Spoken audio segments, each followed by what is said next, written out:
안녕하셨어요.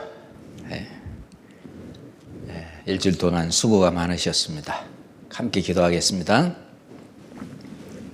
천지 만물을 지으시고 이 세상의 모든 역사를 주장하시며 인생 개개인의 생사 화복을 이끄시는 거룩하시고 자비로우신 하나님 아버지, 저희들이 죄인 되었을 때에 이미 저희를 긍휼히 여기시고 독생자 예수 그리스도를 이 땅에 보내셔서 우리가 평생 짓는 모든 죄를 예수님에게 담당케 하시고 우리가 받을 저주와 심판을 십자가에서 예수님께서 피 흘려 돌아가심으로 모두 다 대신 받으시고 그 사실을 믿는 믿음을 의로 여기셔서 이제 하나님 자녀로 삼아주심에 더욱 감사합니다.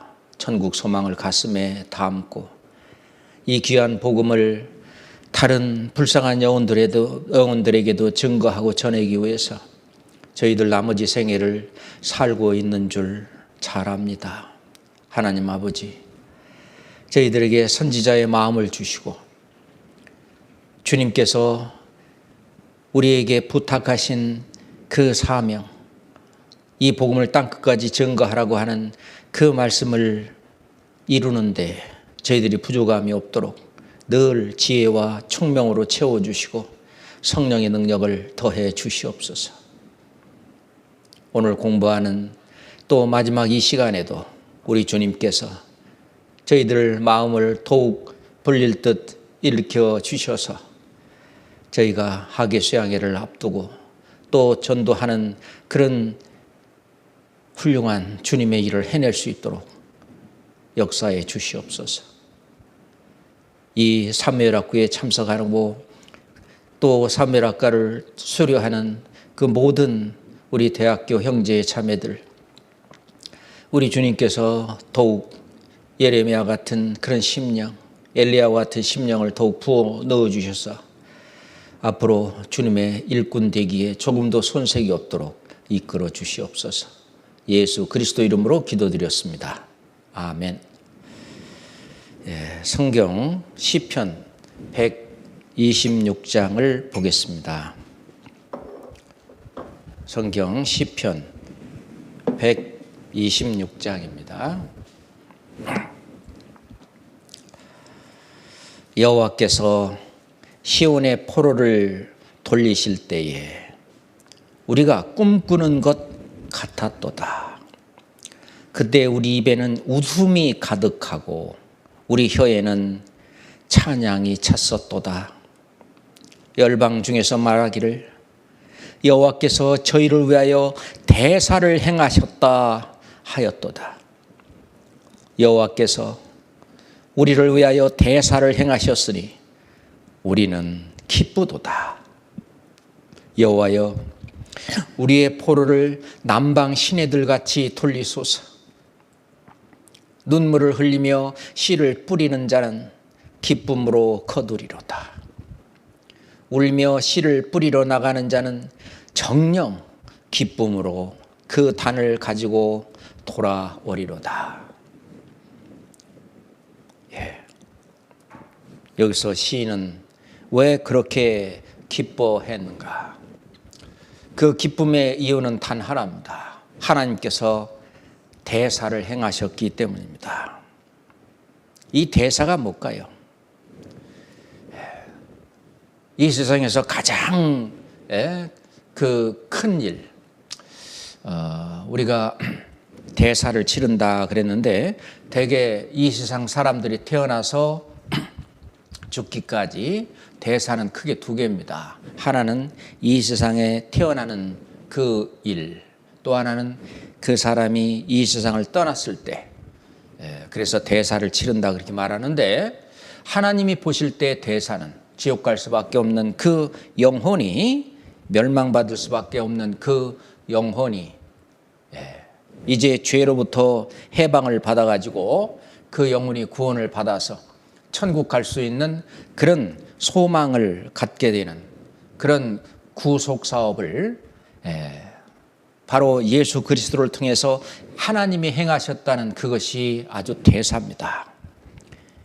물론 여기서 말하는 이 대사는 이스라엘 백성들이 바벨론 포로로 잡혀갔다가 이제 그 바벨론의 어떤 압제와 압박과 그 소름 속에 살다가 이제 하나님께서 약속하신 가나안 땅으로 돌아오는 그 일을 하나님이 행하셨는데 그것이 대사죠. 그것은 이 세상에 압박받고 있고 압제받고 있는 이 영혼들이 구원을 받아 이제 하나님의 나라에 돌아오는 그거를 얘기하고 있는 것입니다. 대사. 그래서 그 대사를 행하신 그 하나님의 그 일을 알고 그리고 그 사실을 믿었을 때에 그 기쁨이는 이루 말할 수 없죠. 웃음이 가득하고 찬양이 가득 차고 그 심령의 낙을 누리고 그 즐거움 이루 말할 수 없는 즐거움이 있는 것입니다. 그래서 하박국 선지자는 비록 무화과나무가 무성치 못하고 또 포도나무에 열매가 없으며 감람나무에 소출이 없고 밭에 식물이 없고 또 외양간에 소가 없고 또 우리의 양이 없을지라도 나는 여호와로 인하여 즐거워하며 구원의 하나님을 인하여 기뻐하리로다라고 그 하박국 선지자는 노래하고 있습니다. 그것은 우리도 마찬가지입니다. 이스라엘 백성들은 육신적으로 하나님이 전 세계 모든 민족에게 하나님을 증거하기 위해서 선택된 선민입니다. 그 이스라엘에게 하나님은 먼저 육신적으로 선택을 했을 뿐만 아니라 또한 그 영혼의 구원을 받는 그 축복을 허락하셨는데 그래서 하나님은 이스라엘 백성들에게 말하기를 이스라엘이여 너는 행복자로다. 여호와의 구원을 너같이 얻은 백성이 누구뇨? 이스라엘 백성 험난한 그들의 민족의 역사를 가지고 있었지만 그 영혼이 먼저 유대인에게 먼저 구원을 받는 그걸 허락한 그 이스라엘 민족 이스라엘이여 너는 행복자로다 그렇게 말하고 있습니다. 시편 4장 7절에 보면은 여호와께서 내게 두신 기쁨 내 마음에 두신 기쁨은 그 곡식이 풍성하고 그리고 새 포도주가 풍성할 때보다 더하니이다. 이때는 시대가 농경 시대이기 때문에 그때는 세상에서 가장 큰 성공이 뭐냐? 농사를 지어서 소출이 가장 많을 때가 그 해가 가장 성공한 해입니다. 그것처럼 이 세상에서 어떠한 성공보다도 하나님께서 내 마음에 두신 기쁨이 더하다고 그렇게 말하고 있어요. 맞죠? 어떤 그리스도인이 이런 말을 했어요.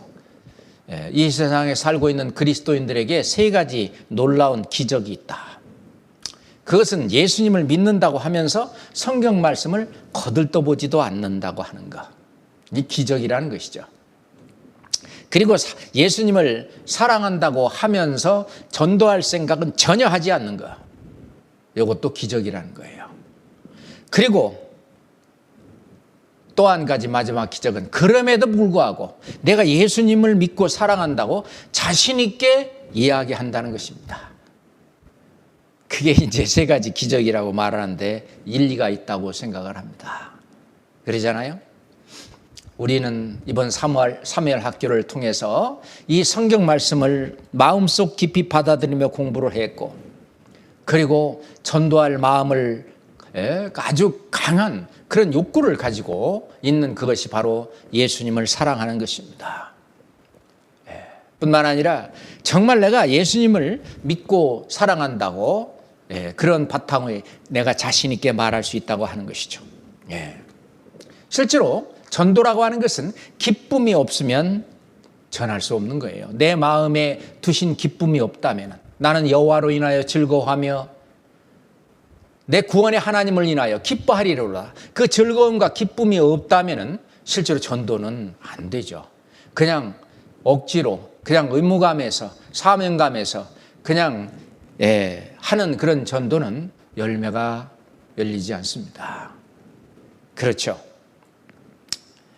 사도 바울은 전도를 하고 다니면서 많은 핍박을 받고 매를 맞고 감옥에 갇히고 죽을 뻔도 하고 그 어려운 가운데 다른 사람들이 볼 때 만물의 찢기같이 여겨지고 실은 사도 바울 그 분은 부모님이 재산도 많고 재력도 있고 또 요즘 말한다면은 아주 내노라 하는 그런 학교를 나온 가말리엘 문화성으로 아주 수석으로 그걸 수료도 하고 그리고 아주 리더십도 강하고 아주 장래가 촉망돼서 이스라엘 땅에서도 아주 출세할 수 있는 그런 장래가 촉망되는 그런 젊은이였는데 그 모든 것을 다 찢기가 모든 것을 다 배설물같이 여기고 자 나는 예수 그리스도와 그의 십자가에 못 박힌 것 외에는 아무것도 알지 않기로 내가 작정을 했다. 왜? 그것이 내 마음에 주님이 두신 가장 큰 기쁨이고 즐거움이고 그것은 또 영원한 것이기 때문에 이것은 나만이 아니라 하나님께서 다른 모든 사람들에게 주시기로 약속된 것인데 이것을 전하는 일이 이 세상에서 가장 고명한 일이고 가장 값진 일이고 주님을 가장 기쁘게 하는 일이다 하는 것을 알았기 때문에 이 기쁨으로 평생 전도를 하며 다니다가 목 잘려 순교하는 그런 어떤 축복까지 받았습니다. 성경 사도행전 여기 이거 126장은 책갈피로 해놓으세요. 계속 찾겠습니다. 성경 사도행전 26장을 찾겠습니다. 사도행전 26장 27절부터 29절까지 보겠습니다. 아그리빠 왕이여 선지자를 믿으시나이까? 믿으시는 줄 아나이다. 아그리빠 왕 유대인으로서 이 선지자는 구약 성경을 말합니다. 아그리빠 왕이여 선지자의 말을 믿으십니까? 네. 아그리빠 왕 당시에 내노라 하는 그런 선지자가 없었죠. 예수님이 역사하시는 선지자 중에 선지자 예수님이 역사하는 시대이기 때문에 사도 세례 요한이 죽고 난 이후에 이제 예수 그리스도께서 역사하시고 돌아가시고 그 다음에 이제 말씀을 바로 사도들에게 주고 사도들이 다니면서 이 말씀을 증거하고 전하는 이때에 하나님이 보내신 내노라 하는 그런 선지자 끝났는데 여기 나오는 아그리빠 왕에게 말하는 사도 바울은 아그리빠 왕이요 선지자를 믿으시나이까? 구약 성경에 선지자들을 통해서 하신 하나님의 말씀을 믿으십니까? 믿으시는 줄 아나이다. 아그리빠가 바울더러 이르되 네가 적은 말로 나를 권하여 그리스도인이 되게 하려 하는도다.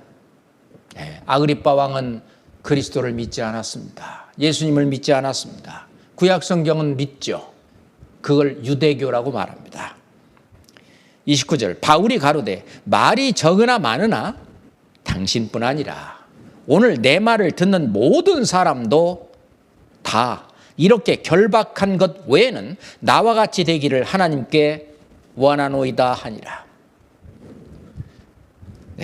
사도 바울은 결박돼서 이제 재판을 받기 위해서 아그리빠 왕에게 섰습니다. 그 바울은 내가 이거 결박된 것 외에는 당신도 아그리빠 왕도 나와 같이 이 구원을 받고 주님이 주시는 이 기쁨과 즐거움 가운데 이 생애를 살고 나중에는 영원한 천국에 가는 나와 같이 되기를 원하나이다 그랬습니다. 자, 우리가 전도하는 이유는 그 학우들이 나와 가장 친하게 옆에서 내 말을 듣고 하는 그 친구가 나와 같이 되기를 원하기 때문에 그렇습니다. 나와 같이 구원을 받고 나와 같이 이 세상을 살다가 그리고 나와 같이 저 천국에 들어가기를 원하기 때문에 그런 거죠. 자, 예수님은 처음에 병자들을 고치실 때는 말씀하기를 이걸 아무에게도 이르지 마라. 처음에는 경계하셨습니다. 예수님을 아직 모르는 사람들은 예수님이 그저 기적이나 행하고 이적이나 행하고 병이나 고치고 귀신이나 쫓아내고 이런 분이라고 생각하기 쉽기 때문에 당분간은 알리지 말라고 그렇게 했는데, 실제로 그 병자들이 자기 병이 나았을 때 어떻게 했습니까? 그 기쁨을 억제할 수가 없어가지고 그 기쁨을 옆에 있는 사람들에게 계속 전파했습니다. 그 문둥병자가 예수께 와서 꿇어 엎드려 원하시면 저를 깨끗하게 할 수 있나이다.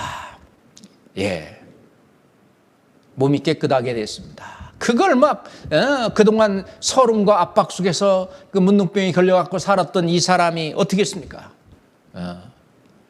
다니면서 태가 나은 것을 다 제사장에게 보이고 자기가 아는 사람들한테 다 보이고,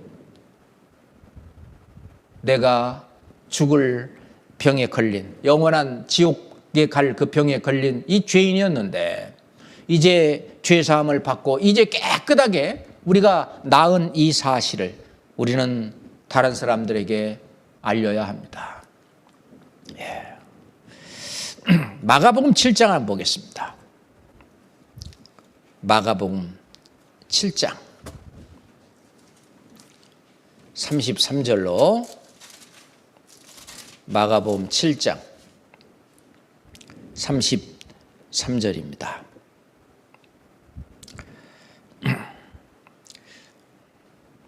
예수께서 그 사람을 따로 데리고 무리를 떠나서 손가락을 그의 양 귀에 넣고 침뱉어 그의 혀에 손을 대시며 하늘을 우러러 탄식하시며 그에게 이르시되 에바다 하시니 이는 열리라는 뜻이라. 그의 귀가 열리고 혀에 맺힌 것이 곧 풀려 말이 분명하더라. 36절 같이 읽읍시다.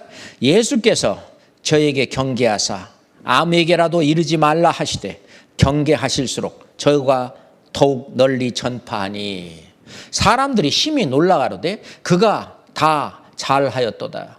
기머거리도 듣게 하고 벙어리도 말하게 한다 하니라. 우리가 구원받기 전에는 입이 닫혀 있었죠. 별로 할 말도 없었습니다. 그런데 구원받고 나서 에바다, 이제 우리 귀가 열리고 그리고 맺힌 혀가 풀려 말이 분명해졌는데 이 분명한 진리의 말씀을 이제 말하기 시작하는 거예요. 경계할수록 예수님께서도 경계하실수록 저희가 더욱 널리 전파하니. 우리가 실은 친구들하고 얘기하다 보면 결국은 이제 뭐 세상 얘기도 하다가 정치 얘기도 하다가 경제 얘기도 하다가 코로나 얘기도 하다가 결국은 어디로 가냐? 결국은 예수님에게 우리 성경으로 하나님에게로 그 이야기가 우리 돌아갑니다. 그때는 말이 분명해져. 오히려 신이 나가지고 말한 옆에 있는 사람이 아니 저 사람이 언제 저렇게 됐대? 그러죠. 사람들이 심히 놀랍니다. 예전에 제가 직장에 있을 때도 마찬가지죠. 별로 할 말도 없는데 쭉 얘기하다가 이제 뭐 종교 얘기가 나오고 교회 얘기가 나오고 뭐 얘기가 나오고 그러면 성경 얘기가 나오고 그러면은 막 쫙 얘기하면은요, 멍하고 들어요. 정신없이 듣습니다. 한 30분 얘기를 쫙 들으면, 그들이 나중에 그들 나름대로 정신을 차리는 거예요. 이러다가 안 되겠다. 그래가지고 그 자리를 피한다든가 딴 얘기를 한다든가 너나 믿어 뭐 이런 식으로 한다든가 그렇게 하고 많은 경우가 대부분이지만 그렇지만은 그 안에서 어떤 사람은 그 말씀에 딸려오는 사람이 있어요. 그런 사람들을 하나님이 주시는 사람입니다. 그렇잖아요. 전도라고 하는 것은 실은 내가 어떻게 됐느냐, 실은 내 자신을 전하는 것입니다. 날 봐라. 나는 이렇게 됐다. 내 영혼이 고침받은 사실을 간증하는 것부터 실은 전도가 시작이 됩니다. 아람에게 잡혀간 이스라엘의 게지바이가 전도하는 내용, 나아만 장군에게 이야기하잖아요. 아주 담대하게.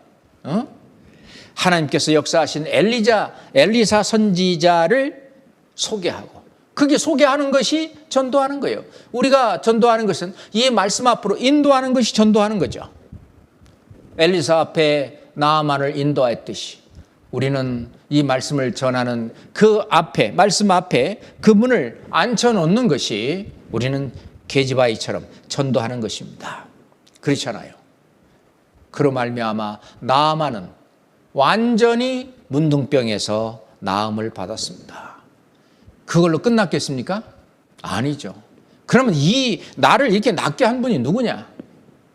엘리사라고 하는 그런 선지자의 능력이냐? 아니죠. 엘리사 선지자가 믿고 있는 하나님, 그 하나님을 틀림없이 나아만 장군이 믿었을 것입니다.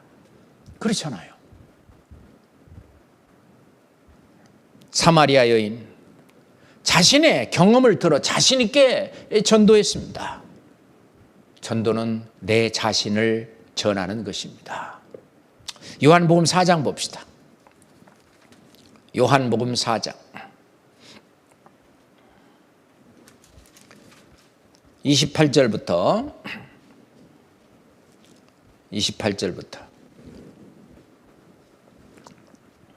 여자가 물동이를 버려두고 동네에 들어가서 사람들에게 이르되 나의 행한 모든 일을 내게 말한 사람을 와 보라. 이는 그리스도가 아니냐 하니 저희가 동네에서 나와 예수께로 나오더라. 자, 이 사마리아 여인의 전도, 자기가 말씀을 전하는 것이 아니잖아요. 말씀을 가지고 있는 분 앞에, 예수 그리스도 앞에 인도하는 것이 바로 우리가 전도하는 내용입니다. 그러기 위해서는 내 자신, 나의 행한 모든 일을 내게 말한 이 사람을 와 보라. 이는 그리스도가 아니냐. 이 사마리아 사람들도 그리스도가 누구인지를 구약 성경을 배우면서 알았습니다. 이분은 구원해 주시고 나를 천국으로 인도하실 모세가 말하는 그 선지자, 그 메시아 그리스도라고 하는 것은 이제 헬라 말이고 히브리 말로는 메시아죠. 이분이 메시아가 아니냐. 안드레가 베드로를 전도할 때 안드레는 자기 그 육신의 형제 베드로에게 내가 메시아를 만났다. 그래. 그 메시아 앞으로 인도했을 때 베드로도 역시 메시아를 만났습니다. 전 세계에게 복음을 전하는 위대한 그런 사도가 됐잖아요. 그래서 우리가 이 전도하는 이 일은 내 자신이 기쁠 뿐만 아니라 하나님에게서도 가장 기쁜 일은 바로 이겁니다. 그 예수님이 말씀하셨죠. 이와 같이 죄인 하나가 회개하면 하늘에서 회개할 것이 없는 의인 99을 인하여 기뻐하는 것보다 더하니라.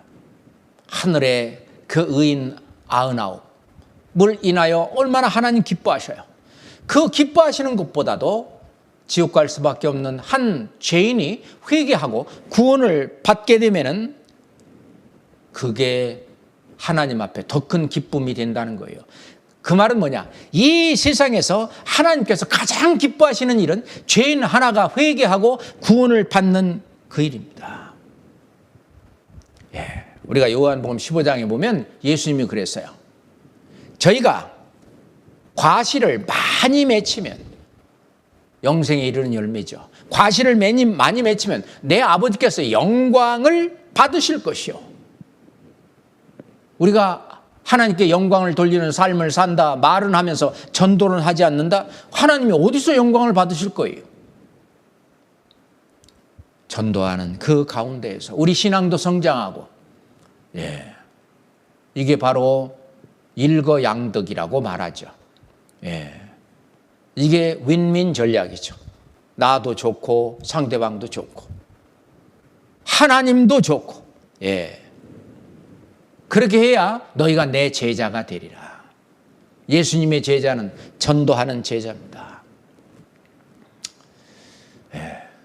누가 지어낸 얘기겠지만 하늘나라의 입구에서 들어오려는 모든 사람에게 두 가지 질문을 한다고 합니다. 이 두 가지 질문은 매우 당황스러운 그런 질문인데, 그래서 차라리 이 지상 여기에서 우리끼리 묻는 게 더 좋을 거라고 이렇게 얘기를 했어요. 그 천국문 들어갈 때 당신은 혼자 오셨습니까? 네. 라고 대답을 한다면 두 번째 질문은 당신은 어떻게 혼자 올 수 있었겠습니까? 언제 어떻게 혼자 올 수 있었습니까? 라고 또 두 번째 질문을 한다는 거예요. 이제 무답이죠. 무언무답입니다.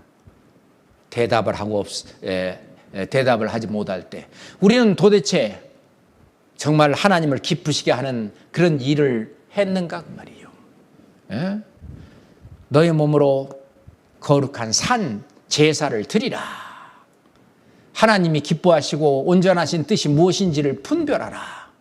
그 기뻐하시는 뜻이 전도하는 거예요. 그렇잖아요. 자, 시편 126편으로 다시 돌아가겠습니다. 시편 126편입니다. 1절부터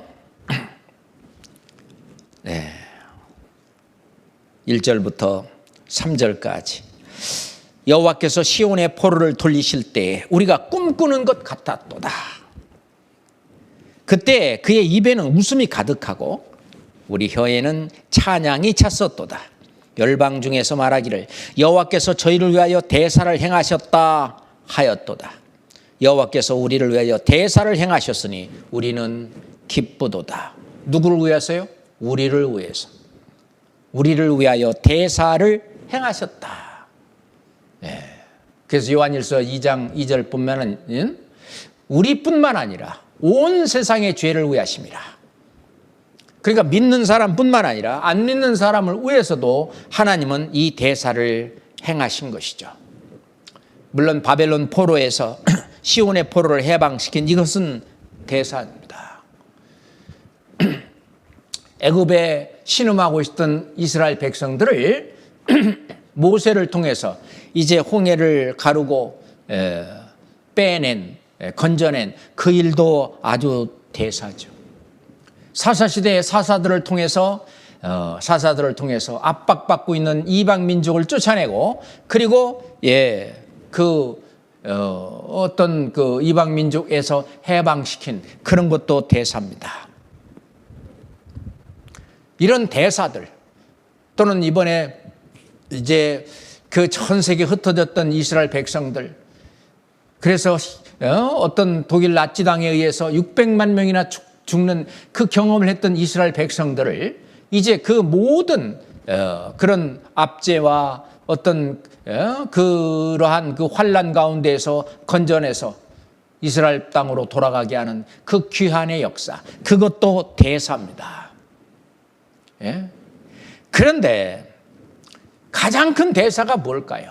지옥 갈 수밖에 없는 그 영혼들, 그 죄 때문에 그랬는데 그 죄에서 해방시킨 그것은 대사 중에 대사입니다. 그렇잖아요. 로마서 6장을 한번 보겠습니다.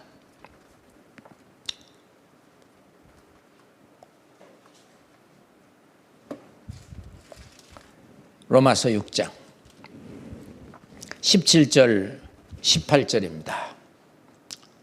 로마서 6장 17절 18절입니다. 감사하리로다. 너희가 본래 죄의 종이더니 너희에게 전하여 준 바 교훈의 본을 복음이죠. 마음으로 순종하여 죄에게서 해방되어 의에게 종이 되었느니라.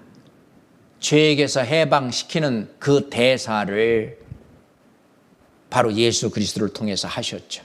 가장 큰 일입니다. 그 대사를 알고 그 대사를 마음에 믿어 기쁨과 즐거움을 가진 우리 이 그리스도인들이 해야 될 가장 값진 일은 이 기쁜 소식을 알리는 것입니다. 아름다운 소식을 전하는 이 세상 사람들은 어떻습니까? 세상에 돈 버는 일, 그냥 재미있게 인생을 즐기는 그런 일에 바쁩니다. 그러니까 모임이 많고, 그러니까 그거에 바빠요. 그것에 질질 끌려다닙니다. 이 금생에 사는 그 모든 것이 다라고 생각을 하고, 이 세상을 사는 동안에 아주 재미있고 즐겁고 기쁘게 사는 욜로족들, 이 세상에 사는 것은 단 한 번뿐이다. 그러니까 내가 누리고 싶은 것은 다 누려보고 사는 그것을 행복이라고, 그것을 인생의 낙이라고 보는 그 사람들. 근데 우리는 그렇지 않잖아요. 시편 17장입니다. 시편 17장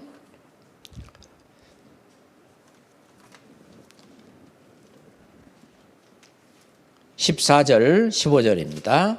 시편 17장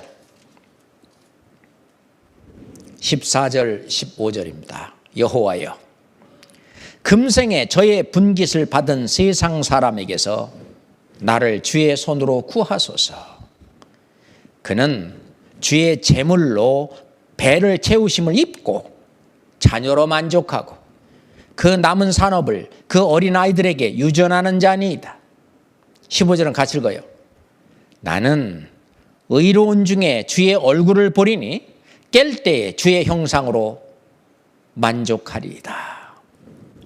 금생에 저의 분깃을 받은 세상 사람들,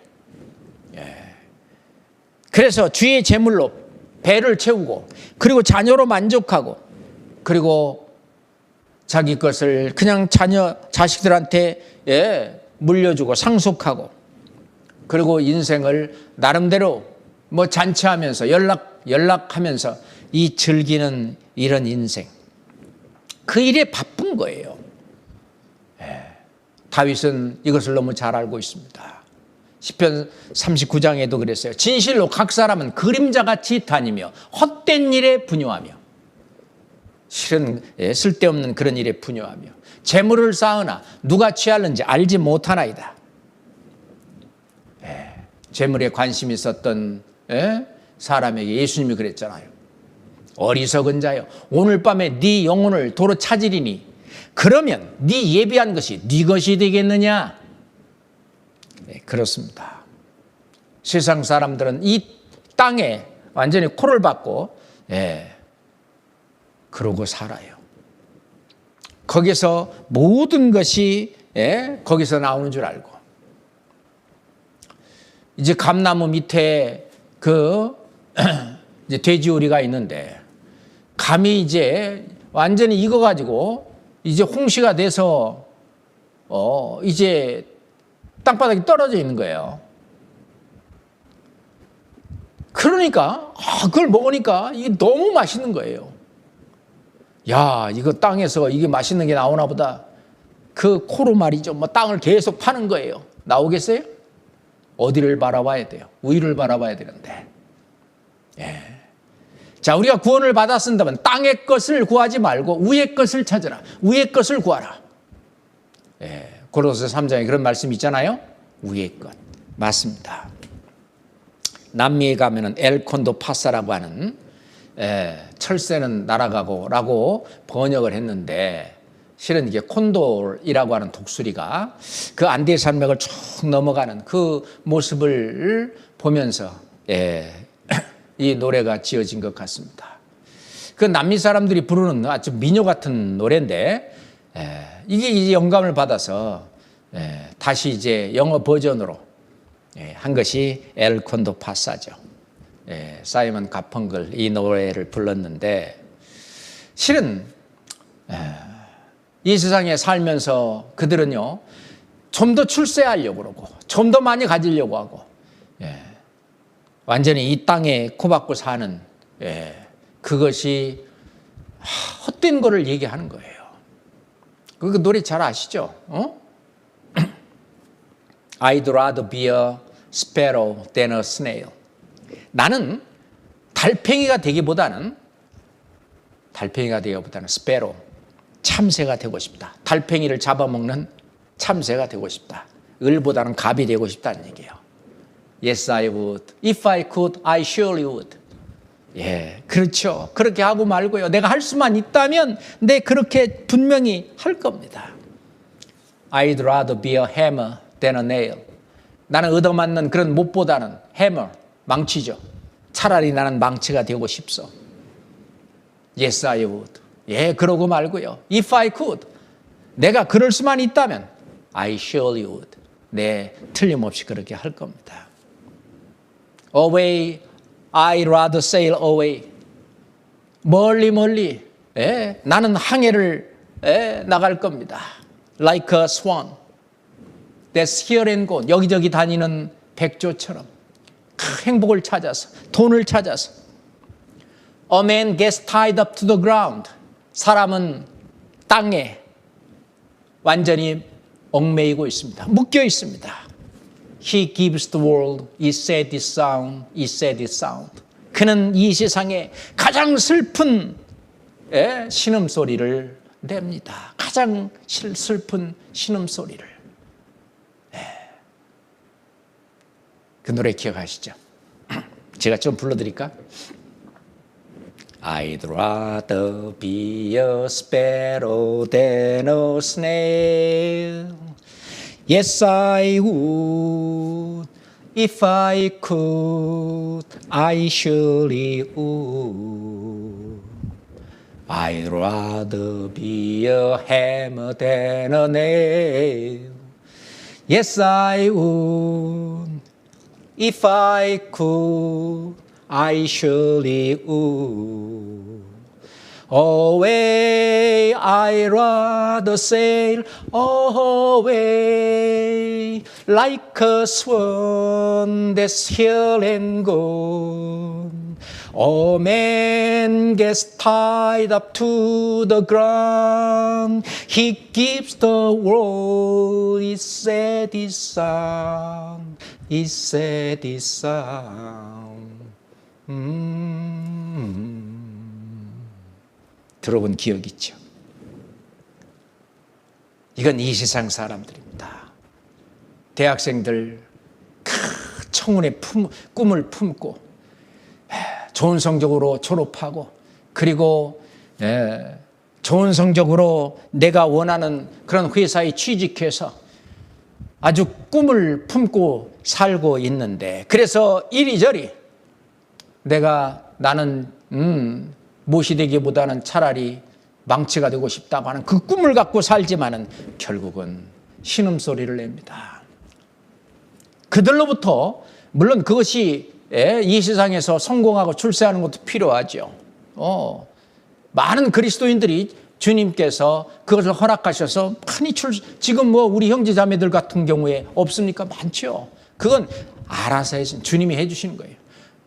하나님은 사무엘상 2장에 보면은 높이기도 하시고 낮추기도 하시고 부하기도 하시고 가난하기도 하시고 그렇잖아요.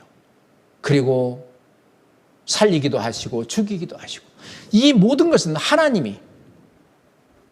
하나님께서 우리의 상황을 따라서 하나님이 허락하시는 겁니다. 그런다고 손 놓고 있으면 안 되죠. 우리가 이 세상에서도 열심히 살아야 되는 것은 우리 성경을 통해서 너무 잘 압니다. 제가 경계하고 있는 것은 뭐냐면은 전도한다고만 하면서 공부를 안 하는 대학생. 이건 뭐냐면은 전도한다고 하면서 자기 사업은 하나도 안 하는 사람하고 똑같아요. 지금 대학생들은 공부하는 것이 사업하는 거죠. 그것은 공부도 때가 있는 거고 그때뿐입니다. 그때에는 열심히 공부하는 것 또한 그게 또 사업하는 것이죠. 하나님은 그걸 또 요구하시고 원하셔요. 하나님 말씀하시기를 일하기 싫어하는 자는 먹지도 말게 하라 그랬어요. 공부하기 싫어하는 자는 하나님 어떻게 해요? 그 사람에게 안 줍니다. 우스갯소리지만 어떤 집사님이요, 구원도 물론 안 받았겠지만은 하나님 로또에 꼭 당첨되게 해주세요. 매일 기도하는 거예요. 하나님이 하도 답답해서 야 이놈아 로또 복권이나 사놓고 기도해라 그랬어요. 자기가 할 것은 아무것도 안 하고 그리고 기도한다고 된다는 것은 말도 안 되는 것이죠. 그렇잖아요. 그래서 자 우리가 우선 골로새서 3장 봅시다. 아까 말씀을 드렸는데 골로새서 3장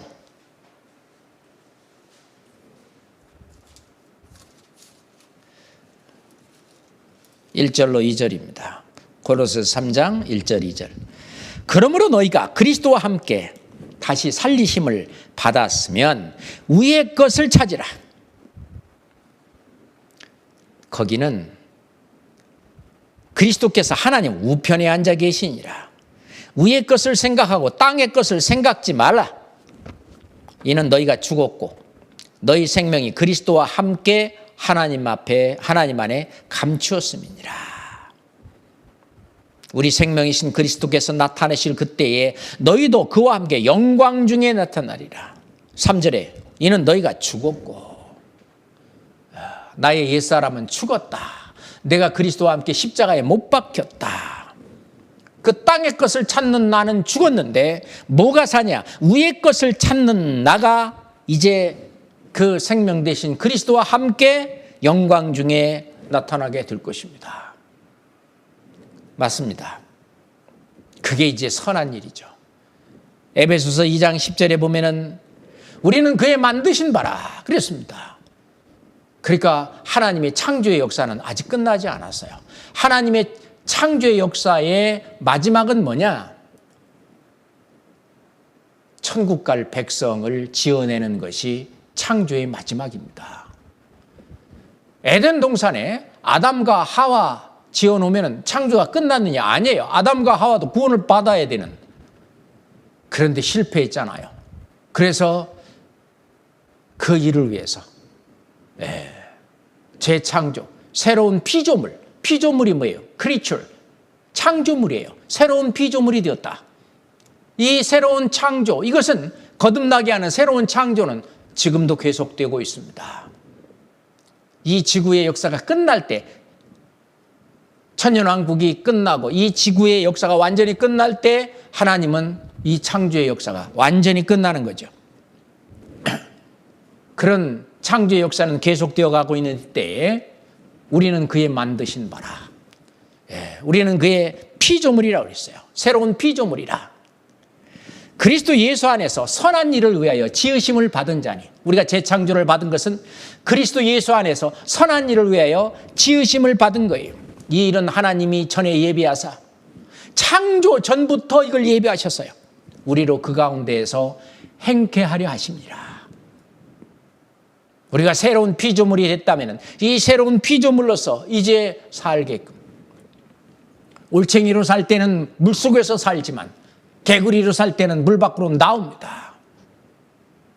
그러잖아요. 벌레로 살 때는 입을 갉아먹고 살지만 이제 나비가 됐을 때는 창공을 날아다니면서 꽃 속에 들어있는 꿀을 빨아먹고 삽니다. 새로운 피조물이죠. 이제 새로운 삶을 사는 거예요. 그것은 선한 일을 위하여 지으심을 받은 자다. 그 하나님이 보실 때 그 착한 일, 선한 일은 새로운 영혼을 구원하고 새로운 영혼을 건지는 일입니다. 예수님이 그 착한 일을 하셨어요. 사도행전 10장 38절에 보면은 하나님이 나사렛 예수에게 성령과 능력을 기름 붓듯 하셨다 그랬어요. 저가 두르며 착한 일을 하셨다. 선한 일이에요. 예수님이 먼저 본을 보이셨습니다.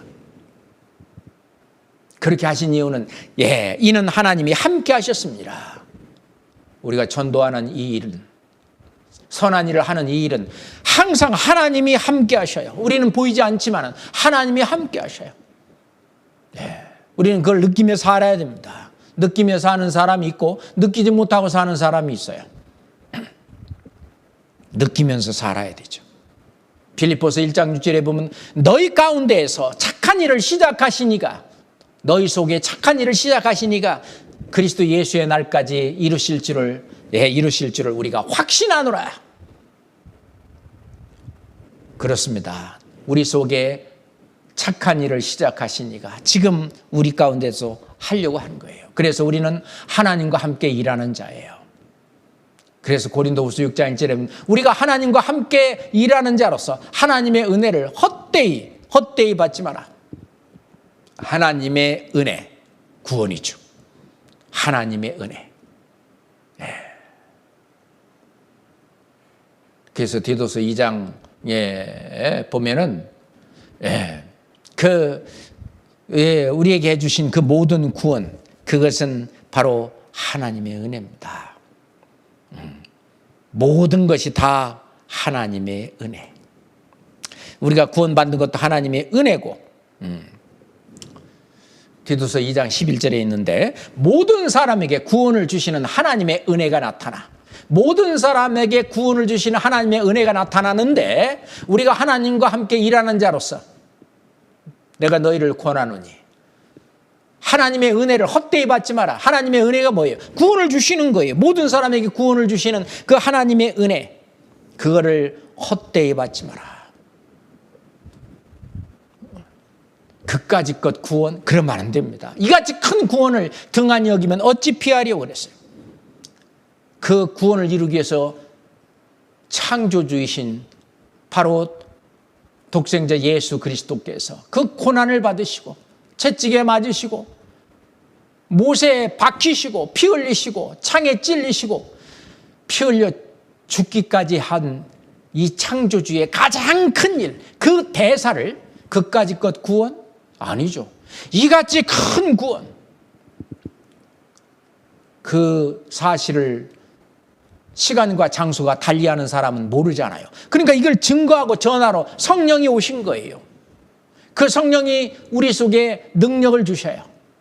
그래서 에베소 3장 20절에 보면 우리 가운데에서 역사하시는 능력대로, 우리 가운데서 역사하시는 능력대로 이것을 증거하고 전하기 위한 그런 능력을 행하시는 거예요. 다시 시편 126장으로 돌아갑시다. 시편 126장 4절. 시편 126장 4절. 여호와여 우리의 포로를 남방 시내들같이 돌리소서. 아주 간절한 기도를 하고 있습니다. 우선 1차로 바벨론에서 돌아온 사람도 있지만은 아직도 바벨론에 남아있는 사람들이 있어요. 그들도 좀 돌려보내주시오. 여호와여 우리의 포로를 남방 시내들같이 돌리소서. 남방 시내, 그 네게브 사막, 그 남쪽에는요 비가 안 올 때는 그냥 바짝 말라 있어요. 그런 시냇물을 와디라고 그래요. 와디. 근데 비가 올 때는 막 콸콸콸, 우리가요 뭐 나무가 없고 그러면은요 물을 저장할 수 없으니까 바로 그냥 막 비가 막 쏟아지면은 그냥 막 바로 막 콸콸콸 흘러나가는 거예요. 남방 시내들이 그랬어요. 그 1차로 귀환한 포로들, 그 포로들은 아직도 귀환하지 못해서 아직도 그 압박과 소름 속에 살고 있었던 그 바벨론의 그 사람들이 돌아오게 해달라고 하나님 앞에 간절히 기도하고 있어요. 물이 콸콸 넘쳐서 남방 시내들이 막 물이 흐르는 것처럼 이 넘치게 그 바벨론 포로 사람들이 돌아오게 해달라는 그런 간절한 기도입니다. 그것은 바로 우리의 기도입니다.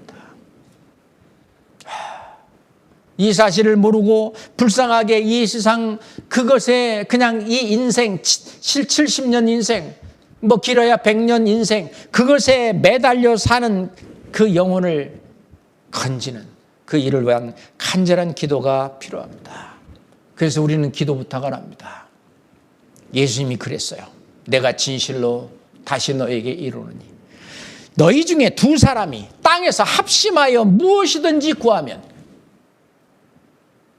기도 부탁을 해서 너희 중에 누구든지, 너희 중에 두 사람이 땅에서 합심하여, 혼자 기도하는 게 아니잖아요. 합심하여 무엇이든지 구하면 하늘에 계신 내 아버지께서 저희를 위하여 이루게 하시리라. 누구를 위하여? 저희를 위하여. 저희를 위하여 이루게 하시리라. 그랬습니다. 그래서 우리는 이 전도할 때 기도가 필요합니다. 이 기도는 하나님의 능력을 우리에게 끌어내리는 힘이 있어요. 그 강청하는 기도. 어떤 친구가 밤중에 왔어요. 배가 고픈데 떡 3덩이만 좀 빌려주라. 야, 나 지금 벌써 잠옷 입고 다 불 끄고 다 애들과 다 침대에 다 누워서 자니까 내일 와라. 아니, 지금 배고파 죽겠는데. 친구야, 좀 해주라. 강청을 하는 거예요. 그걸 예로 들으시면서 예수님께서 내가 너희에게 말하노니 비록 벗김을 인하여는 일어나 주지 아니할지라도 그 강청함을 인하여 일어나 주지 않겠느냐? 일어나 그 소용대로 주리라. 강청함. 주님 앞에 간절한 기도가 필요합니다. 형식적인 기도 말고 내가 이 영혼을 전도하지 않으면 이 사람은 영원한 멸망으로 빠질 것이 틀림없는데 제 손을 통해서 저를 도구로 이용해서 이 영혼을 건질 수 있도록 해주세요. 그 떡 3덩이를 빌리는 그 강청한, 그거 아니면은 잠이 안 와. 너무 배고파갖고 그 간절한 마음, 오죽하면은 밤중에 늦게 잠자리에 누워있는 친구네 집에 가서 그것 좀 빌려달라고 하겠어요. 생명에 관련되는 일이기 때문에 그렇습니다. 우리도 마찬가지죠. 인간 관계 때문에 주지 않을지라도 우리가 강청하면은 들어줍니다. 끊임없이 기도해야 됩니다. 친구한테도 마찬가지죠. 예전에 빌 포터라고 하는 그 판매 왕이 있었는데 영업사원이죠. 24년 동안 뇌성마비로서 오른쪽 팔을 아예 쓰지를 못하고 발도 쩔뚝거리고 말도 어눌하게 얼굴도 일그러지고 말도 잘 못하고, 그런데 매일 자기 그 영업하는 그 영업 그 구역을 매일 한 바퀴씩 계속 도는 거예요. 어제도 오고 오늘도 오고 제발 좀 사주세요. 이 물건을 얼마나 좋은지 몰라요. 처음에는 막 무시하고 뭐하고 너무 그 간절한 그 마음이 전달이 돼서 나중에 판매왕이 됐다는 거 아닙니까? 그 기록은 아직까지도 깨지지 않는데요. 우리가 전도할 때도요, 한 번 두드리고 그 다음 날도 또 두드리고 그 다음 날도 또 두드리고, 두드려라 그러면 열릴 것이요 10번 찍어 안 넘어가는 나무 없다고 그럽니다. 한두 번 해서 그 핀잔을 주거나 뭐 하면은요, 지금까지 내가 나를 위해서 이러는 줄 알아? 저 위해서 이러는데 이래? 그만둬 그럼. 한 영혼을 그냥 지옥으로 쳐넣는 것이죠. 물론 그렇게 해도 안 되는 사람들이 너무 많아요. 그래서 예레미야 선지자 같은 그 눈물의 선지자와 같은 마음으로 우리는 그렇게 해야 됩니다. 그렇잖아요. 여호와여, 우리의 포로를 남방 시내들같이 돌리소서. 이것은 바벨론에 있는 사람들이 기도하는 게 아니에요. 예루살렘으로 가나안 땅으로 돌아온 이스라엘 백성들 돌아오니까 너무 좋은 거예요. 그러니까 여호와여, 우리의 포로를 남방 시내들같이 돌리소서. 구원받고 나니까 너무 좋은 거예요. 구원받지 못한 가족들, 형제들, 뭐 이 세상에 코박고 살고 힘들고 쪄들어 사는 심령의 낙이 없는 그들에게 우리는 기도합니다. 그리고 하나님에게 강청하고 그들에게 계속 그 문을 두드리는 거예요. 왜? 지옥 가는 그 영혼이 너무 불쌍하기 때문에 그렇습니다. 내가 전하지 않으면 전할 사람이 없기 때문에 그 잃어진 영혼을 진심으로 그 사랑하고 불쌍히 여기는 그리스도의 마음이 있기 때문에 그렇습니다. 우리가 전도하는 이유는 그 한 생명이 너무 귀하기 때문에, 지옥이 있기 때문에 그렇습니다. 지옥이 없다면 우리는 솔직히 전도할 필요도 없죠. 이 세상이 전부라면은 그래 뭐 사기를 치든지 거짓말을 하든지 남을 속여 먹든지 뭐를 하든지 이 세상에서 자기 즐기고 재미있게 아주 잘 살면 되겠지. 그렇지 않으면 청년이여 네 어린 때를 즐거워하며 네 마음에 원하는 대로 다 해봐라. 그렇지만은 이 모든 일로 인하여 너를 심판하실 줄 알라. 그렇습니다. 예수님은 제자들을 앞에다 놓고 성령을 받으라 그랬어요. 성령을 받은 너희가 네 죄든지 사하면 사여질 것이요 네 죄든지 그대로 두면 그대로 있으리라. 그러면 우리가 뭐 죄 사하는 권세가 있다는 것이 아니라 예수 그리스도께서 죄 사해 주신 그 사실을 올바로 저대로 전하게 되면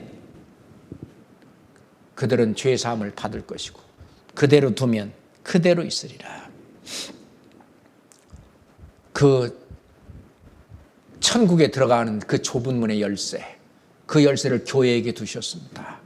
예수님은 베드로에게 그렇게 말씀하셨어요.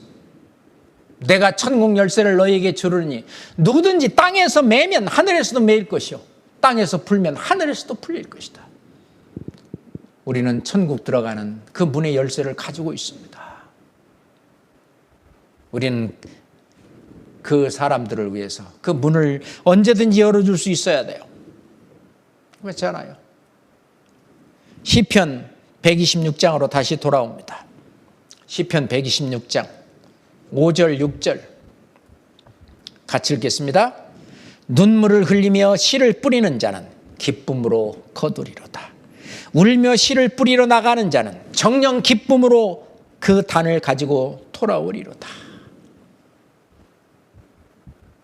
우리가 전도하는데 얼마나 많은 눈물을 흘립니까? 예수님의 눈물, 예루살렘을 보고 오셨어요.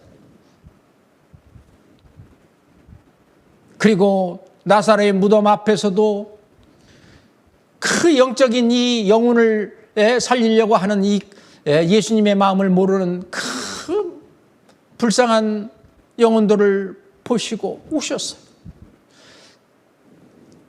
눈물을 흘리는 예수님의 마음. 십자가를 앞에 두고 겟세마네 동산에서 밤이 맞도록 그 흘리는 땀방울이 핏방울이 되는 것처럼 기도하실 그때의 눈물로 그 전 세계 모든 영혼을 앞에 놓고 하나님 앞에 눈물로 기도했습니다. 우리가 전도할 때에는 눈물이 필요합니다. 우리 한국에서 가장 많이 눈물이 흘리는 곳이 어디예요? 수양회장 아닙니까? 많은 눈물들이 있어요. 저도 많은 눈물들을 봤습니다. 함께 옆에서 같이 눈물을 흘렸습니다. 집회 때마다 흘리는 눈물. 그렇습니다. 그 안타까운 마음으로 흘리는 눈물. 전도하기 위해서 그 희생하고 그 고생하며 흘리는 눈물, 핍박받으면서 흘리는 눈물. 그렇죠.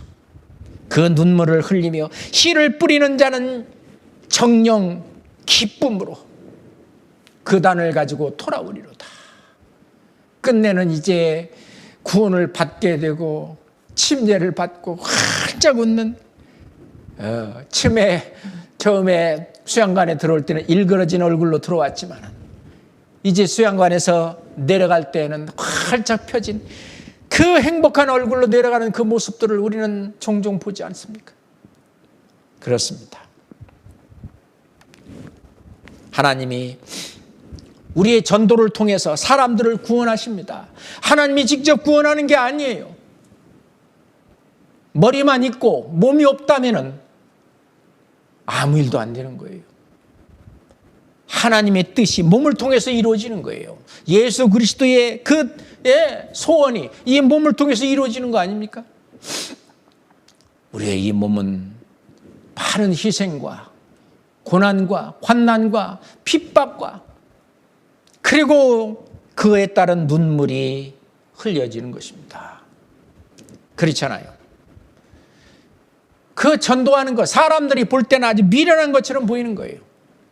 그러니까요, 아주 약식으로요, 그냥 영접 기도로 해서 이제 그렇게 가지고 구원받아요. 영접 기도 했던 많은 사람들이 세상으로 다시 나가서 교회 안 다니고 얼마나 많아요.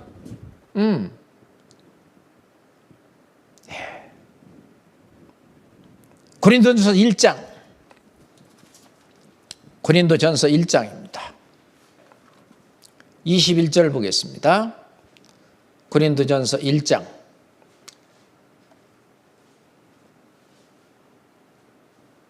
21절입니다. 함께 읽을까요?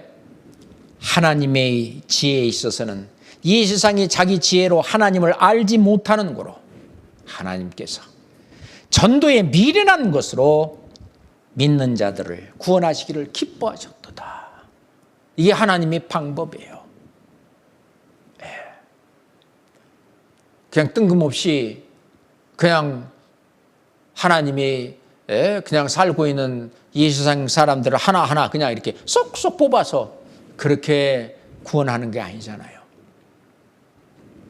전도에 미련한 것이라고 하는 것은 세상 사람들이 볼 때는 미련한 것이지만 하나님이 보실 때는 가장 지혜로운 방법입니다. 그렇잖아요. 전도에 미련한 것으로 믿는 자들을 구원하시기를 기뻐하셨도다. 디도서 1장 3절 봅시다. 디도서 1장 3절입니다. 또 함께 읽겠습니다. 자기 때에 자기 말씀을 전도로 나타내셨으니 이 전도는 우리 구주 하나님의 명대로 내게 맡기신 것이라. 사도 바울은 디도에게 편지를 보내면서 자기 때에 자기 말씀을 전도로 나타내셨다. 하나님의 말씀은 전도를 통해서 나타내시는 거예요. 근데 여기서는 전도는 우리 구주 하나님의 명대로 내게 맡기신 것이라. 사도 바울에게만 맡기셨습니까? 그러면 사도 바울이 순교당한 이후로는 전도는 안 되게 해요? 아니잖아요. 구원받은 모든 사람에게 똑같이 적용되는 말씀입니다. 나에게도 적용되는 말씀입니다. 자기 말씀을 전도로 나타내셨다. 전도에 미련한 것으로 믿는 자들을 구원하시기를 기뻐하셨다. 예수님은 공생의 기간 동안에 어떻게 했습니까? 마가복음 1장 38절의 말씀에 보면은요, 그 이제 마을에 가서 봤더니 막 아픈 사람, 병 걸린 사람 많이 데리고 와서 다 고쳐줬어요. 그랬더니 막 옆에 마을이든 뭐든 막 전부 조금만 아픈 사람들 다 데리고 오는 거예요. 예수님이 그랬어요. 우리가 다른 가까운 마을로 가자. 거기서도 전도하리니, 병 고치러 온 게 아니라는 거예요. 거기서도 전도하리니 내가 이를 위하여 왔노라 하시니라.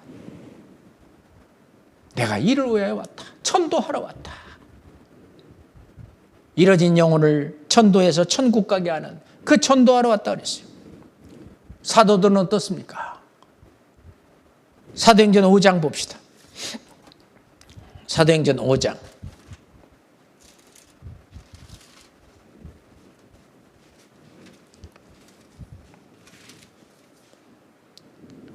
사도행전 5장입니다. 사도행전 5장에 이게 보면은 12절에 보면 사도들의 손으로 민간의 표적과 기사가 많이 되매 믿는 사람이 다 마음을 같이하여 솔로몬 행각에 모이고 그래서 전도했어요. 14절 믿고 죽게 나오는 자가 더 많으니 남녀의 큰 무리더라. 전도가 활발하게 되는 거예요. 그런데 대제사장이라든가 율법사, 서기관, 바리새인 이런 사람들은 17절에 대제사장과 그와 함께 있는 사람 즉 사두개인의 당파가 그 다 마음에 시기가 가득하여 일어나서 사도들을 잡아 옥에 가두었더니 전도가 잘 되는데 이런 시련이 오는 거예요. 옥에 가두었습니다. 주의 사자가 밤에 옥문을 열고 끌어내어 가로되 성전에 서서 이 생명의 말씀을 다 백성에게 전하라. 이렇게 옥문이 열리니까 새벽에 나가 성전에 들어가서 외쳤어요. 그 이스라엘이나 이런 중동 지역에서는요 주로 행사가 새벽이나 그렇지 않으면 밤중에 열려요. 결혼식을 밤에 합니다. 제가 결혼식 주례를 밤에 했잖아요. 그러니까 이제 밤새도록, 왜냐하면 낮에는 너무 더우니까. 그러니까 새벽에 이제 낮에는 이제 활동을 안 하고 잠을 자거나 또 이렇게 하다가 어떤 행사나 뭐가 있으면 새벽에. 그러니까 21절에 저희가 듣고 새벽에 성전에 들어가서 가르치더니 새벽에 성전에 사람들이 많이 와요. 그렇게 쭉 계속합니다.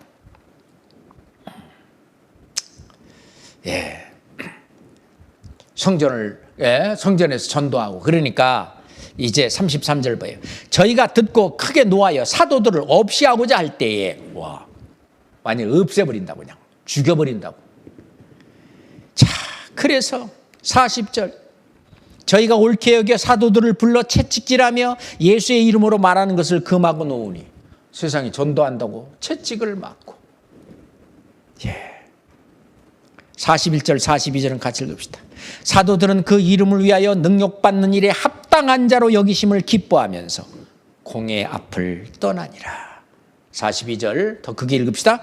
저희가 날마다 성전에 있든지 집에 있든지 예수는 그리스도라 가르치기와 전도하기를 쉬지 아니하니라. 전도하기를 그들은 쉬지 않았습니다.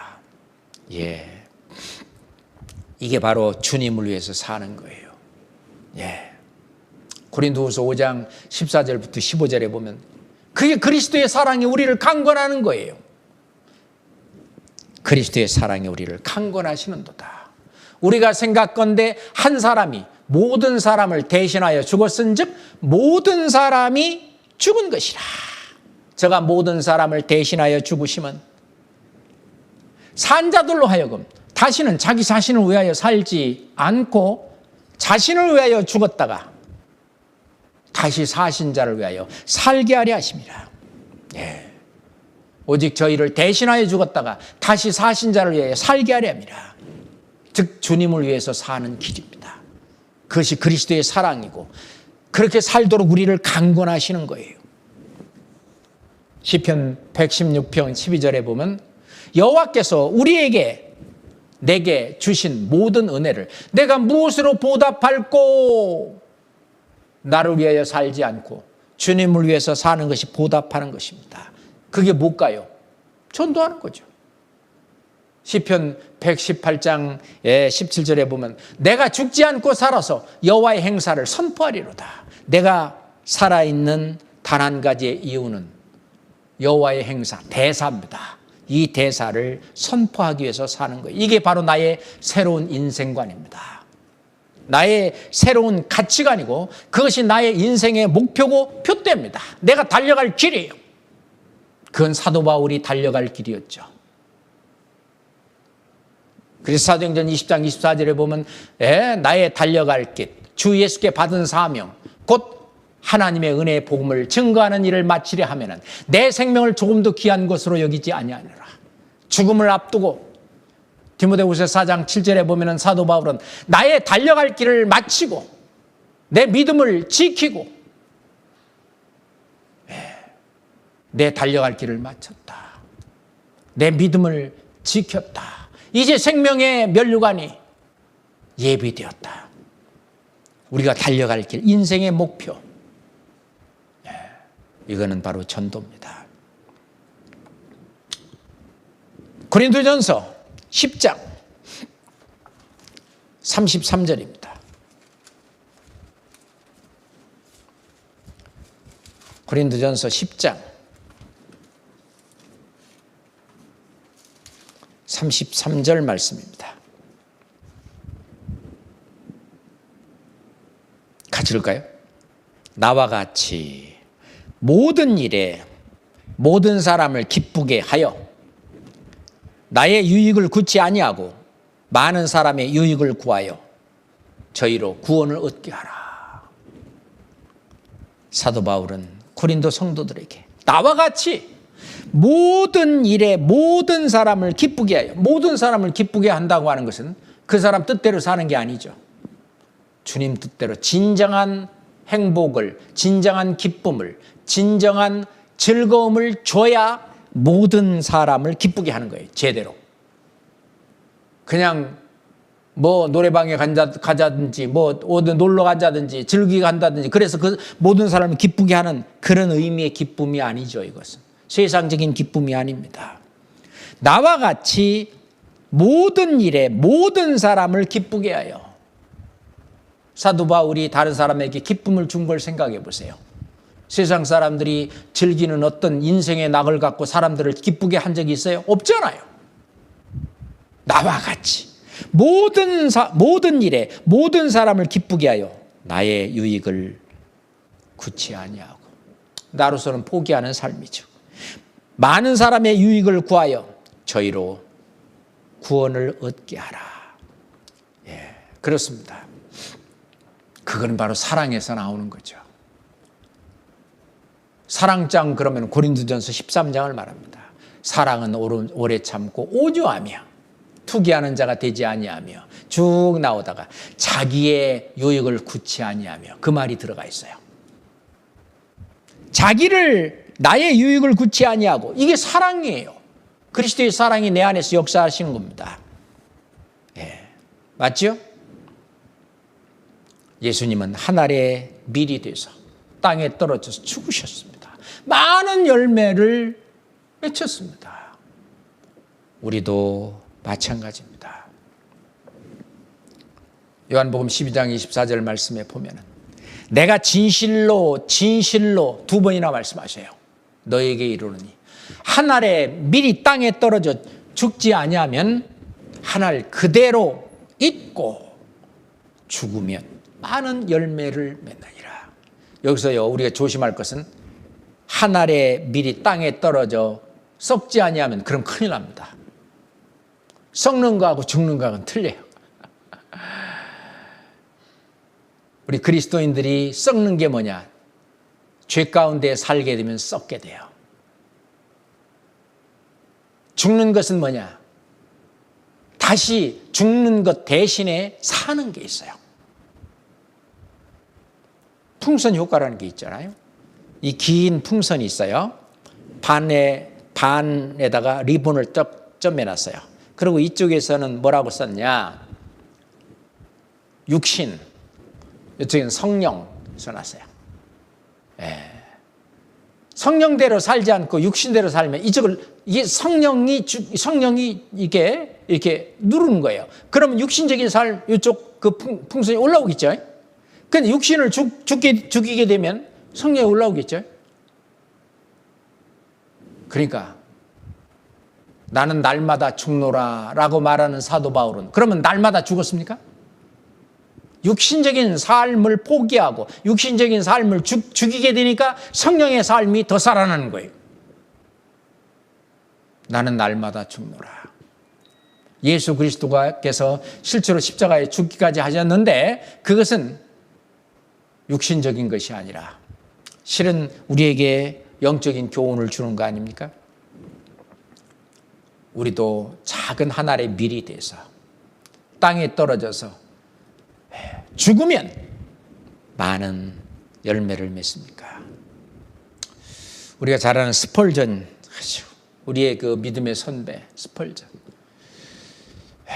목사님, 신앙생활의 성공의 비결이 뭡니까? 그렇게 물었어요. 신앙생활의 성공의 비결은 뭐 이것저것 없습니다. 단 하나, 복음을 전하는 것입니다. 신앙생활의 성공의 비결은 바로 전도라고 하는 것입니다. 전도를 하기 위해서 다른 것은 다 그냥 따라오는 것입니다. 궁극적인 목표가 산 꼭대기, 그것이 결국은 영혼 구하는 일, 전도하는 일입니다. 그래서 진정한 그리스도인의 삶의 가치관은 뭐냐? 내 본업은 전도다. 그리고 대학생으로서 대학에 다니고 거기는 나의 전도의 터다. 이 지경을 내게 주소서. 그 안에 구원받을 사람이 몇 명이 있을지 모르지만 그렇게 많지는 않을 것입니다. 4년 동안 대학을 다니는 동안에 글쎄요, 몇 명 구원을 받으면 진짜 대성공한 거예요. 한 명도 구원받게 하지 못하고 졸업하는 그런 우리 형제자매들도 많이 있습니다. 전도는 그렇게 쉬운 게 아니에요. 완전히 내 자신이 그 안에서 죽어야 합니다. 그러잖아요. 그런 각오가 저희들한테 필요합니다. 우리가 이러한 일에 무관심하고 그냥 대학생활을 하고 마친다면 너 뭐하다 왔냐? 하나님 그렇게 물으실 거예요. 우리가 공부를 열심히 해서 우리가 그리스도인으로서 어떤 열심히 공부해서 장학금도 받는 거, 이것도 주님께 영광이 되는 거죠. 그렇죠? 그로 말미암아 다른 학생들한테 본이 되고, 그러니까 그 말을 다른 친구들도 그 말에 신중히 가고 들을 거예요. 자기가 그냥 지금 엉망으로 살면서 그러면서 전도한답시고 니나 잘해라 그럴 거예요. 그렇죠?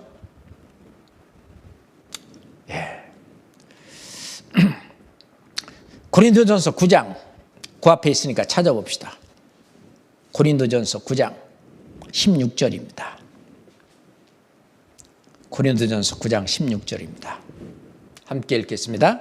내가 복음을 전할지라도 자랑할 것이 없으면 내가 부득불할 일임이라. 만일 복음을 전하지 아니하면 내게 화가 있을 것이미로다. 내가 복음을 전하지 아니하면 내게 화가 있을 것입니다. 뭐 지옥 가는 그런 화는 아니겠지만은 하나님이 주시겠다고 하는 그런 복을 받지 못해요. 금생과 내생에 축복이 약속되어 있는데 그 축복을 받지 못하는 거예요. 그것은 한 문화를 받았는데 수건에 싸서 둔 그런 종과 마찬가지예요. 눈물을 흘리며 그 씨를 뿌리는 그런 수고와 그게 지금 필요합니다. 그렇지 않겠어요?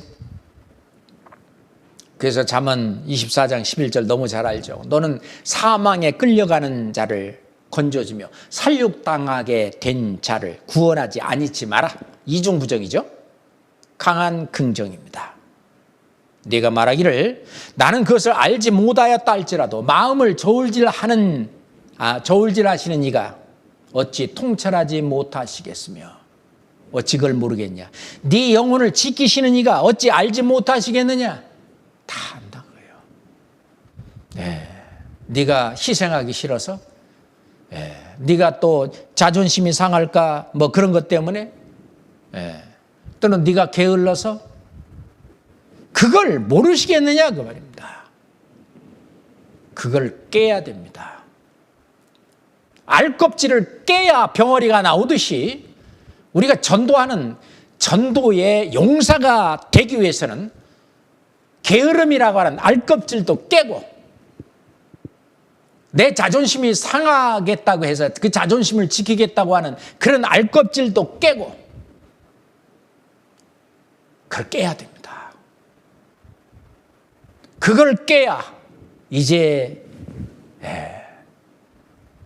다른 사람들이 볼 때 미친 사람처럼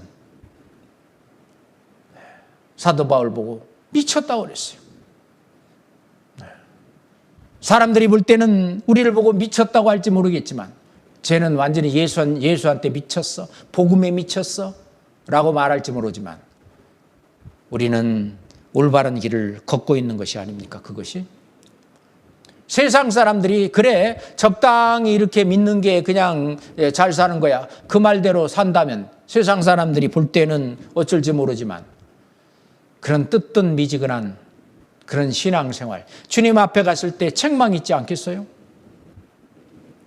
책망을 꼭 받는 그런 걸 보다는 그래도 내가 받은 은혜가 너무 크니까 그래도 여호와께서 내게 주신 모든 은혜를 내가 무엇으로 보답할꼬? 우리가 할 수 없는 것을 통해서 보답하라고 하는 게 아니잖아요. 우리는 할 수 있어요. We can. 우리는 할 수 있어요. 하려고 하는 그 마음으로 그 나를 막고 있는 그 알껍질을 한번 깨기만 하면 용기가 생깁니다. 할 수 있어요. 이번 수양회를 통해서 한번 본인을 시험해 보세요. 나도 할 수 있는지 없는지 한번 주님 앞에 기도하면서 눈물 흘리면서 한번 간절히 한 번 두드리고 두 번 두드리고 세 번 두드리고 끝까지 인내하면서 인내란 말은 견딘다는 endurance, endurance 그렇죠? 그리고 인내란 말은 persistence 그래가지고 persistence란 말은 끝까지 견딘다는 거예요. 이루어질 때까지. persistence perseverance 인내란 말이 여러 가지가 있는데 그게 의미가 약간씩 달라요. 그 인내 끝까지 견디고 해나는 것이 정말 필요합니다. 그랬을 때 그가 각 사람의 행위대로 보응하시리라. 어디에서? 그리스도의 시상대 앞에서. 우리가 각 사람의 행위대로 보응하십니다. 틀림없이 갚아주셔요. 그렇잖아요. 우리가 마지못해 전도하는 그 말고 정말 이런 사무엘 학교를 통해서 우리 마음을 다시 잡고 예수 그리스도의 마음, 사도 바울의 마음, 베드로의 마음, 믿음의 선진들의 마음, 요즘 들어서 D.L. 무디의 마음, 100년 전 사람이죠. 또는 가까이에서 우리 목사님들의 그 마음, 그 전도하시는 그 분들의 마음, 그 마음을 받아서 그 마음은 바로 사도 바울이 말한 대로 나의 달려갈 길과 주 예수께 받은 사명 곧 하나님의 은혜의 복음을 증거하는 일을 마치려 하면은 내 생명을 조금도 귀한 것으로 여기지 아니하노라. 그 마음, 그 마음을 가지고 우리 대학 생활에 정말 성공하는 그런 대학 생활이 되기를 바랍니다. 그동안 사무엘 학교를 수료하시느라고 정말 수고가 많으셨습니다. 이런 수고가 없이 어떻게 되겠어요? 기도하겠습니다. 하나님 아버지 감사합니다. 불쌍한 저희를 위해서 십자가에서 대사를 행해 주신 우리 주님의 사랑과 은혜에 더욱 감사합니다. 이제는 그 은혜를 조금이라도 보답하고자 이제 전도하는 그 일에 나서고자 합니다. 우리 대학생들 주님께서 말씀을 주시고 지혜를 주시고 성령의 능력을 더욱 풍성히 부어주셔서 이들이 나가서 잃어진 영혼을 구하는 그 일에 주의 용사로 쓰임을 받을 수 있도록 함께해 주시옵소서. 예수 그리스도 이름으로 기도드렸습니다. 아멘.